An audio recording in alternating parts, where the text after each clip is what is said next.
हाय दोस्तों, नमस्कार। मैं विनय कुमार सिंह। मित्रों, एक समय की बात है, राम और श्याम नामक दो गहरे मित्र एक साथ रहते थे और वे लोग बेरोजगार थे। उनके पास कोई काम नहीं था। अतः वे सोच रहे थे कि कोई ऐसा काम किया जाए जिससे जीवन का निर्वाह अच्छी तरह से हो सके। तो उन लोगों ने बहुत कोशिश किया, लेकिन कोई उनको नौकरी नहीं मिली। तो उन लोगों ने पेपर में एक इश्तिहार देखा। उसमें लिखा था कि एक तालाब से कंपनी को पानी चाहिए। तो तालाब से कंपनी काफी दूर थी, तो जितने बाल्टी पानी लाना था उसका उसके डॉलर उसको मिलना था। तो राम और श्याम ने सोचा कि यार खाली बैठे हैं, चलो भाई बाल्टी से पानी पहुंचाएंगे, कंपनी को कुछ पैसे मिलेंगे। तो राम और श्याम गए पहले दिन। उन लोगों ने तालाब से लगभग 2 किलोमीटर कंपनी से दूर था। उन लोगों ने 10 बाल्टी एक दिन में लगभग लाए कंपनी को, और उन लोगों को $10 मिला। तो वो लोग बहुत खुश हुए क्योंकि $10 मिला, जहाँ कुछ नहीं मिल रहा था। वे शाम को आया और अच्छा से पी के एंजॉय किए। इस तरह से 1 महीना हो गया। उन लोगों को उनकी जीवन अब अच्छी से बीतने लगी। वे काफी खुश थे। तो राम ने श्याम से कहा, यार ये सब कब तक चलता रहेगा? क्यों नहीं हम लोग कोई अस्थायी समाधान की व्यवस्था किया जाए? क्यों नहीं हम लोग पाइप बिछाया जाए जिससे हमारा काम चल सके? क्योंकि पैर है, शरीर है, कब तक साथ दें, कब तक साथ नहीं दे। तो श्याम थोड़ा सा आलसी था। उसका कहना था, नहीं यार, सब चीज सही तो चल रहा है, अब कोई जरूरत है नहीं, क्रेडिट होया जाएगा, पर डे कमाया जाएगा, और कहाँ पैसे हमारे पास इतना है। तो राम ने कहा, नहीं भाई, मैं तो थोड़ा सा कोशिश करूंगा दिमाग लगाने का। तो अगले महीने से राम क्या किया, वो पर डे 2 बाल्टी पानी ले जाता था कंपनी से, उसको $2 मिलता था, जिससे उसकी जरूरतें पूरी हो जाती थी। और सारा दिमाग को पूरा लगाता था कि कैसे पाइप बिछाना, कैसे क्या, पूरा दिमाग उसी पे लगाता था। 1 साल बीता। श्याम की स्थिति काफी अच्छी होती गई। उसका बंगला बन गया और उसके पास गाड़ियां हो गई। तो राम से कहा, देखो राम, हम कहाँ से कहाँ पहुंच जाए। उसने कहा, कोई नहीं यार, मैं तो अपने काम पे लगा हूँ। इसी तरह 1 साल और बीता। 1 साल बीतने के बाद श्याम की पाइप बिछ गई, और श्याम ने जहाँ पे कंपनी से पाइप आनी थी, उसने पानी के लिए एक टोटी लगा दिया, जिससे पानी कितना लीटर जाएगा उस पर मीटर करने के लिए मीटर लगा दिया उसने। और उसने एक दिन में कंपनी को 1000 लीटर पानी दिया, और $1000 वो एक दिन में कमाया। अर्थात जितना श्याम ने 2 साल में कमाया था, उसने 1 महीने में कमा लिया। और देखते ही देखते राम की स्थिति बहुत अच्छी हो गई। और उसने कालांतर में वहाँ पे कुछ मजदूरों को रख लिया। अब राम नहीं होता था तब भी वहाँ उसको पैसा मिलता था, जबकि श्याम बेचारा पर डे काम करता था। तो इस कहानी से हमें ये शिक्षा मिलती है कि हमें वर्तमान में हम स्ट्रगल कर रहे हैं, लेकिन हमें कोई तत्कालिक समाधान की जरूरत नहीं। हम मानते हैं कहीं पैसे मिल सकते हैं जिससे हमारे जीवन का निर्वाह हो सकता है, लेकिन हमें राम बनना चाहिए। हमें उस अस्थायी समाधान की और अस्थायी जीविका की ओर हमें पूरा फोकस होना चाहिए, जिससे हमारे आने वाले जीवन जैसे व्यतीत हो सके। अतः जो कमीशन से वैकेंसी आ रही है यूपी से लेखपाल और वीडियो, यह एक श्याम के अस्थायी दिमाग की उपज है, जिससे एक अस्थायी विकल्प है। अतः हम पूरा अपना फोकस, कम संसाधनों में पूरा अपना फोकस लगाएंगे, कैसे लेखपाल या कैसे वीडियो या कैसे सुपरटाइट यूपी सिलेक्ट होकर हमें अस्थायी जीविका का साधन होगा। ठीक है।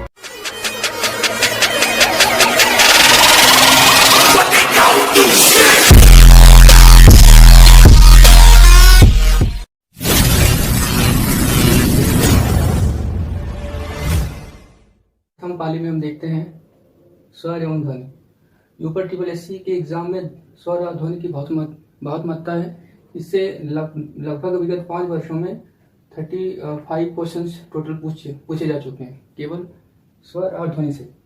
दोस्तों, स्वर और ध्वनि या व्यंजन स्वर हम बचपन से पढ़ते आ रहे हैं, लेकिन क्योंकि अब हमें कंपटीशन देना है और इस आधार पे हमारे भविष्य का निर्धारण होना है, और इसलिए कमीशन भी जब क्वेश्चन पूछता है तो उसमें काफी डेप्थ जाके क्वेश्चन पूछता है। लेकिन दोस्तों, घबराने की कोई जरूरत नहीं है। हमने पूरा स्वर और व्यंजन को प्रेजेंटेशन इस तरह से किया हुआ है कि आप अगर इस फिगर को अपने दिमाग में बैठा कर रखेंगे तो एक भी क्वेश्चन मिस नहीं होगा। चलिए मित्र, हम देखते हैं। वर्ण टोटल हिंदी में वर्ण 52, जिसमें 13 स्वर और 35 व्यंजन आते हैं। लेकिन 35 व्यंजन में 33 शुद्ध व्यंजन माने जाते हैं, 2 द्विगुण व्यंजन माने जाते हैं। वासुदेव नंदन में 33 व्यंजन दिया हुआ है, और यूपी SSC ने एग्जाम पूछा था, उसमें ऑप्शन दिया था 33, 36, 38। तो उसमें 35 ऑप्शन नहीं थे, अतः आपको उसमें 33 भी आप लगा सकते हो। ठीक है मित्र, उसके पहले वर्ण को 2 विभागों में बांटते हैं, स्वर और व्यंजन। अब स्वर देखते हैं। स्वर से क्वेश्चन कमीशन लगभग 10 क्वेश्चन तक पूछ चुका है। देखिए, स्वर का जो वर्गीकरण है व्यंजन की अपेक्षा थोड़ा टफ है। लेकिन हमने जो प्रेजेंटेशन किया हुआ है, हमने पूरा स्वर को 6 भागों में बांट दिया हुआ है। 1 2 3 4 5 6, और इस 6 भाग से लगभग अब तक कमीशन 10 क्वेश्चन पूछ चुका है स्वर से, और बहुत ही डेप्थ जाके। लेकिन कोई बात नहीं, अगर इस वर्गीकरण को आप याद रखेंगे तो आपके स्वर से सभी क्वेश्चन आपको कंठस्थ हो जाएंगे। देखिए मित्र, वर्गीकरण हमने किया है, उसमें हमने टेक्निक लगाया हुआ है। देखिए, पहले हमारा मुख आता है, उसके बाद क्या आता है, हमारे होंठ आते हैं, फिर क्या आते हैं, हमारी जीवा आती है हमारी, उसके बाद कान और नाक, उसके बाद मात्रा के उच्चारण के आधार पे और घोषत्व के आधार पे वर्गीकरण किया जाता है। तो स्वर का जो पहला वर्गीकरण है, मुख द्वार खुलने के आधार पे, उसमें विवृत, अर्धविवृत, समृत, अर्धसमृत। मतलब जब हमारा मुख द्वार खुलता है, ओपन, उसमें उसको हम विवृत कहते हैं। जैसे आ में हमारा मुख खुलता है, तो अगर पूछेगा कि विवृत स्वर क्या है तो आप आ लगाएंगे। अर्धविवृत में हमारा मुख आधा खुलता है, उसमें क्या आता है, अ ए औ। तो हम अर्धविवृत में अ ए मतलब ऐ औ को लगाएंगे। समृत में जिसमें हमारा मुख खुला होता है, क्लोज, जैसे ई उ उ, समृत में आते हैं। और समृत में जब हमारा मुख आधा खुला होता है, उसमें ए और ओ आते हैं, मतलब आधा बंद होता है हमारा मुख। अब मुख के अगर हम पूछेगा कमीशन की मुख के आधार पे स्वर कितने प्रकार के होते हैं, तो 4 प्रकार के होते हैं। अगला क्वेश्चन आता है कि ओंठ की स्थिति के आधार पे स्वर कितने प्रकार के हैं, तो 2 प्रकार के, विवृत, अवृत, अवृत। मतलब होंठ का आकार के आधार पे, अगर होंठ स्वर के उच्चारण में अगर हमारे होंठ में वृत्त बनते हैं तो वृत्त मुखी हो जाएगा, अगर वृत्त नहीं बनते हैं तो अवृत्त मुखी हो जाएगा। जैसे देखिए, अगर उ का उच्चारण करते हैं, उ उ, तो हमारा ओठ में हमारे वृत्त बनते हैं। अतः अगर ओठ के आधार पे वृत्त मुखी स्वर पूछेगा तो उ ओ औ हो जाएगा। ठीक है। जीभ के प्रयोग के आधार पे स्वर 3 होते हैं। इसको TSSC ने एक बार एग्जाम पूछा भी था। उसमें अग्र स्वर, मध्य स्वर, पश्च स्वर आते हैं। अग्र स्वर में ई ए, मध्य स्वर में अ, पश्च स्वर में आ उ ओ औ आते हैं। कमीशन ने उ पूछा था कि उ का उच्चारण कहाँ से होता है, तो आप क्या कहोगे, पश्च स्वर के आधार पे। हवा नाक मुंह के निकलने के आधार पे, जब हम स्वर बोलते हैं तो कभी कभी हमारे मुख और नाक से हवा निकलती है। उस आधार पर अगर पूछे तो 2 प्रकार का होता है, उसमें निर्नासिक और अनुनासिक। अगर हम स्वर का उच्चारण करते हैं और हवा हमारे मुख से निकलती है तो उसे निर्नासिक कहते हैं, जिसमें सभी स्वर आते हैं, अर्थात सभी स्वर को हम निर्नासिक के अंतर्गत रखते हैं। अनुनासिक, जिसके उच्चारण में, जिस स्वर के उच्चारण में मुंह और नाक दोनों से हवा निकलती है, इसमें सभी स्वर आते हैं, लेकिन जिसके ऊपर चंद्रबिंदी लगी होती है वो आते हैं। और मात्रा के उच्चारण काल के आधार पर स्वर के कितने प्रकार है, तो इसको फिर UPTSSC ने वीडियो के एग्जाम इस क्वेश्चन को पूछा था। उसमें ह्रस्व स्वर, दीर्घ स्वर। ह्रस्व स्वर कितने होते हैं, 4। इसको भी कमीशन ने पूछा था कि मात्रा के उच्चारण के आधार पर ह्रस्व स्वर कितने प्रकार के होते हैं, 4, जिसमें अ ई उ, मतलब अ ई उ और री आता है। और जबकि दीर्घ स्वर कितने आते हैं, दीर्घ स्वर में सभी के बड़े भाई आ जाएंगे, आ ई उ ए औ अ। ध्यान रखें मित्र, एक बार कमीशन पूछा था कि द्विमात्रिक स्वर कौन कौन से आते हैं, तो जो दीर्घ स्वर हैं उन्हीं को हम द्विमात्रिक स्वर कहते हैं। आपको कभी कभी प्लुत स्वर पूछता है कि प्लुत स्वर क्या है, तो याद रखें, प्लुत स्वर होते हैं जिन स्वर के उच्चारण में ज्यादा ध्वनि लगे या ज्यादा समय लगे। उसमें क्या था, ओम, रा। अगर रा खींच के बोलिए, ओम पूछे तो प्लुत स्वर में आएंगे। अब जो 6वां विभाजन होता है घोषत्व के आधार पे, घोषत्व मतलब घोषत्व, सभी स्वर को हम घोषत्व में रखते हैं। ठीक है मित्र, इस तरह से स्वर का विभाजन 6 आधार पे किया जाता है, मुख, होंठ, जीवा, हवा, नाक और कान के आधार पे, मात्रा और घोषत्व के आधार पे। टोटल क्वेश्चन कितने अब तक आए हैं, 10। बस आपको जहां जहां पे क्वेश्चन आए हमने स्टार लगाया हुआ है, उसको थोड़ा गौर करने की जरूरत है। अब हम व्यंजन में आते हैं। हमने पहले ही बताया व्यंजन 35 प्रकार के होते हैं, जिसमें 33 और 2 को द्विगुण कहते हैं, जिसमें ड और ढ आते हैं। और संयुक्त व्यंजन अगर कमीशन पूछे तो टोटल 5 होते हैं संयुक्त व्यंजन, जिसमें ड और ढ तो होता ही है, उसके अलावा छ त्र ज्ञ होता है। तो छ त्र ज्ञ, छ कैसे बनता है, क और श से, त्र कैसे बनता है, त और र से, और ज्ञ कैसे बनता है, ज और ञ से। तो अगर द्विगुण पूछेगा तो ड और ढ हो जाएगा। संयुक्त व्यंजन 5 जिसमें 2 द्विगुण प्लस 3 है। अब टोटल अगर हम स्वर का वर्गीकरण करेंगे तो स्वर का वर्गीकरण हम 5 आधार पे, सॉरी व्यंजन का वर्गीकरण अगर हमें करना है तो व्यंजन का वर्गीकरण हम 3 आधार पे करते हैं। ये प्रथम वर्गीकरण, दूसरा करते हैं हम वायु प्रेक्षण के आधार पे वर्गीकरण, तीसरा करते हैं नाद या स्वर तंत्रिका के आधार पे वर्गीकरण। तो जो प्रथम वर्गीकरण करते हैं उसमें 3 भाग है। पहला स्पर्शी व्यंजन, दूसरा है अंतस्थ व्यंजन, तीसरा है उष्म व्यंजन। तो अंतस्थ व्यंजन में क्या है, अंतस्थ व्यंजन के अंतर्गत 25 आते हैं जिससे कंठ, तालव्य, मूर्धन्य, दंत, ओष्ठ, मतलब इनको कंठ की सहायता से बोला जाता है, जिनको तालव्य की सहायता से बोला जाता है, मूर्धन्य। ऐसे 25 शब्द हैं जिसमें क वर्ग के सभी व्यंजन आते हैं, च वर्ग के सभी व्यंजन आते हैं, ट वर्ग के सभी व्यंजन, त वर्ग के, प वर्ग के सभी व्यंजन। क वर्ग के सभी व्यंजन से तात्पर्य क्या है, क ख ग घ अंग। अब ठीक है मित्र, तो स्पर्शी व्यंजन 25 टोटल है। और मैंने जो इसको यहाँ पे लिखा अभी, इसको बाद में हम इसको पढ़ेंगे। इस पर आप गौर नहीं कीजिए और इस पर भी आप अभी गौर नहीं कीजिए, केवल इस पर आप अपना ध्यान लगाएं। दूसरा अंतस्थ व्यंजन। अंतस्थ व्यंजन में य, र, ल, व आते हैं। य, र, ल, व को अंतस्थ व्यंजन कहा जाता है। कमीशन ने एक बार पूछा था कि अंतस्थ व्यंजन कितने हैं, उसने पूछा था 3 या 4, तो ऑप्शन होगा 4। इसको अर्धस्वर भी कहते हैं, इसको वत्सस्य भी कहते हैं। कमीशन ने एक बार पूछा था कि व्यंजन में किन व्यंजनों को हम वत्स्य व्यंजन कहते हैं, तो उसमें य, र, ल, व आते हैं। इसको गौर करने की बात है। और उष्म व्यंजन जिसमें उष्मा की ज्यादा जरूरत पड़ती है ऊर्जा की, जिसमें श, स और है आते हैं। ये भी 4 प्रकार के होते हैं। तो कमीशन ने एक बार पूछा था अंतस्थ और उष्म व्यंजन टोटल कितने हैं, तो टोटल 4 से कितने हो जाएंगे, 8। इसका आंसर हो जाएगा 8। अब व्यंजन का जो अगला वर्गीकरण है वो वायु प्रेक्षण के आधार पर है। उसमें आता है अल्प प्राण और महाप्राण। अल्प प्राण जिसके उच्चारण में वायु की कम जरूरत होती है, उसमें सभी व्यंजन के जो पहला, तीसरा और 5वां अक्षर होते हैं, मतलब 5वें जो मतलब वर्ण होते हैं, उनको हम क्या कहते हैं, अल्प प्राण कहते हैं। जैसे अगर क, ख, ग, घ अंग में देखा जाए तो क का पहला क, तीसरा हो जाएगा क, ख छोड़ दीजिए, ग, घ को भी छोड़ दीजिए, अंग।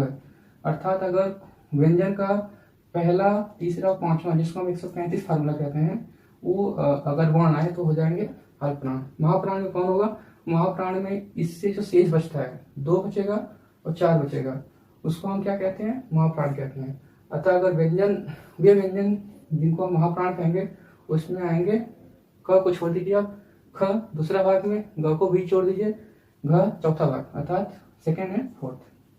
अब नाद या स्वर तंत्रिका के आधार पे जिसमें नाक से हवा निकलती है, एक बार कमीशन ने पूछा था कि नाद या स्वर तंत्रिका के आधार पे व्यंजन कितने प्रकार के होते हैं, तो 2 प्रकार के, जिसमें घोष, अघोष। घोष क्या होता है, सेम इसी तरह इसको हम देखेंगे। किसी भी व्यंजन का तीसरा, चौथा, 5वां, मतलब स्टार्टिंग के 2 शब्द छोड़ दीजिए, तीसरा, चौथा, 5वां वो घोष हो जाएगा। जिसमें क आप छोड़ दीजिए, घ और घ अंग। अगर इसी में च उत्तर, अगर च वर्ग की आप बात करोगे तो च, छ को छोड़ दीजिए, उसके बाद जो तीसरा, चौथा, 5वां स्थान पर आएगा वो हो जाएगा घोष। अघोष में क्या हो जाएगा, अघोष में जो इसके अलावा जो शेष बचेगा, मतलब पहला और दूसरा, मतलब सॉरी स्टार्टिंग में पहला और दूसरा होगा, उसको हम अघोष में रखेंगे। इसमें अगर क, ख, ग, घ वर्ग की बात की जाए तो क और ख पहला और दूसरा क्या हो जाएगा, वो अघोष हो जाएगा। उसी तरह च और छ हो जाएगा, ट और ठ, प और फ सब में। ठीक है मित्रों, यह एक तरह से जो वर्ण है उसको स्वर और व्यंजन के आधार पर हमने वर्गीकरण देखा है। लेकिन कुछ और चीजें हैं जो यूपीएससी पूछता है इस बेस से, इस टॉपिक से, और जिससे हमारे क्वेश्चन अधिकतर गलत होते हैं। तो इस आधार पे क्वेश्चन तो थोड़ा फोकस करने पे सभी लोग अधिकतर सही कर लेते हैं, लेकिन थोड़ा सा डीप जब जाता है तो सभी लोग जो है उसमें क्वेश्चन गलत होते हैं। तो उसके लिए हमने एक ट्रिक बनाया हुआ है। अब आप इस पर थोड़ा फोकस कीजिए, इस कॉलम पे। अगर आपने इस कॉलम को रख लिया तो यकीन मानिए मित्र, अगर स्वर या व्यंजन या वर्ण से अगर 5 क्वेश्चन आते हैं तो कम से कम 2 क्वेश्चन इस कॉलम से आते हैं। इस कॉलम में आप कदाचित इससे परिचित ही होंगे, क, कंठ, तालव्य, मूर्धन्य, दंत, ओष्ठ। लेकिन जो 3 हमने अलग से जोड़ा है, पहले और दूसरे को मिला के, कंठ और तालव्य, ये हो गया। फिर पहले और तीसरे को हमने मिला दिया है कंठ और ओष्ठ। फिर हमने तीसरे और चौथे को मिला दिया है, सॉरी चौथे और पांचवें को मिला दिया है तो दंतोष। अर्थात ऐसे व्यंजन जिनका उच्चारण कंठ तालव्य से होता है, ऐसे व्यंजन जिनका उच्चारण कंठ ओष्ठ से होता है, और ऐसे व्यंजन जिनका उच्चारण दंत ओष्ठ से होता है। ठीक है, अगर स्वर के सभी आपको पता हो गया कि यहाँ तक तो आपको पता हो गया, लेकिन अगर देखिए कभी कभी पूछ देता है कि स्वर का उच्चारण स्थल कहाँ से होता है, तो जितने विसर्ग हैं, देखिए कंठ में जितने विसर्ग हैं वे आ जाएंगे, अ, आ और ह आ जाएगा, तो कंठ में इतने आ जाएंगे। तालव्य में च वर्ग तो रहेगा, प्लस जुड़ेगा क्या, ई यह जुड़ेगा और स जुड़ेगा, मतलब यह अंतस हो गया, ये उष्मस व्यंजन हो गया। और मूर्धन में ट तो रहेगा लेकिन री जुड़ जाएगा, उसके बाद र जुड़ेगा और एक स जुड़ जाएगा बड़ा वाला। फिर दंत में क्या होगा, त तो रहेगा लेकिन उसके बाद ल जुड़ेगा और स जुड़ जाएगा। और उसके बाद ओष्ठ में क्या हो जाएगा, प तो रहेगा ही, प वर्ग के सभी स्वर, लेकिन उ जुड़ जाएगा। उसके बाद कंठ तालव्य में ए, कंठ ओष्ठ में औ, कंठ दंत ओष्ठ में व हो जाएगा। अब देखिए इसको रटने का क्या तरीका है, अगर आप याद कर सकते हो तो याद कर लीजिए, नहीं तो थोड़ा गौर फरमाइए यहाँ पे।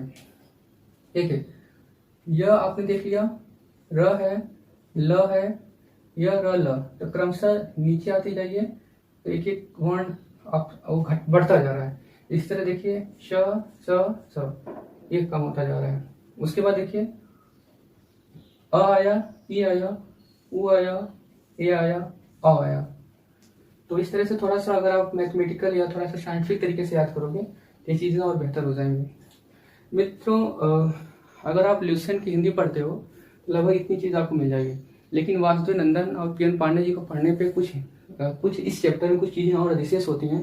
उसमें पहला पूछता है काकतल्य वर्ग, काकतल्य वर्ण किसे कहते हैं, उसमें हाँ आता है। एक बार यूपी ट्रिपल ने इस क्वेश्चन को पूछा था। उसके बाद अयोग वाह पूछता, अयोग वाह स्वर क्या है, अयोग वाह स्वर क्या है, तो उसमें ऐसा स्वर जिसमें मतलब अयोग वाह में हम अनुस्वार और विसर्ग को रखते हैं। अगर अनुस्वार और विसर्ग की बात करें तो उसको हम अयोग वाह कहते हैं। अब कभी कभी वलात घात या स्वर धाराएं पूछता है, वलात घात या स्वर धाराएं, तो वलात घात वल आघात, मान लीजिए कोई ऐसा एक शब्द है जिसका हम उच्चारण करें और किसी वर्ण पे ज्यादा हम फोकस करें तो दैट इज वलाघात, जिस वर्ण पे हम ज्यादा फोकस करें। जैसे इंद्र, तो हम ई पे ज्यादा फोकस कर रहे हैं, अगर इंद्र में वलात घात पूछे तो क्या होगा, ई होगा। जैसे विष्णु, विष्णु में वलात घात क्या है, तो विष्णु वी पे हम ज्यादा फोकस करें तो वी वलाघात हो जाएगा। उसके बाद आता है अनुतान, अनुतान को स्वलहर कहते हैं, आप लोग जानते हैं। और जितने अनुतान आते हैं सभी को हम घोष में रखते हैं। फिर संगम या पंचमा अक्षर क्या होते हैं, तो पंचमा अक्षर जो होते हैं सभी जो आपके व्यंजन है उसका पांचवा भाग जो होता है सभी को हम पंचाक्षर कहते हैं, जिसमें अंग, न, म ये सब आते हैं। ठीक है मित्र, एक तरह से यह स्वर और संधि से संबंधित जितनी तरह के मैटर है उनका प्रेजेंटेशन इस तरह से हुआ है। और जितने क्वेश्चन है लगभग 35 क्वेश्चन अब तक कमीशन ने पूछा है व्यंजन से, 10 क्वेश्चन पूछा है स्वर से, टोटल क्वेश्चन 55 क्वेश्चन स्टेट तक आए हैं। सभी क्वेश्चन को हमने यहाँ पे आप लोगों के सामने फोकस करने की कोशिश की है, और जितने क्वेश्चन आए हैं हमने उस पर स्टार बनाने की कोशिश की है। आप थोड़ा सा इस चार्ट पे थोड़ा गौर फरमाइएगा तो उसमें सब चीज़ आपको मिल जाएगी। देखिए मित्र, कभी कभी कंफ्यूजन इसमें होता है कंठ तालव्य मूर्धन्य दंत ओष्ठ, तो इसको थोड़ा सा, इस क्रम को थोड़ा सा याद रखिएगा। ठीक मित्र, फिर अगले क्लास में मिलते हैं किसी नए विषय के साथ। धन्यवाद।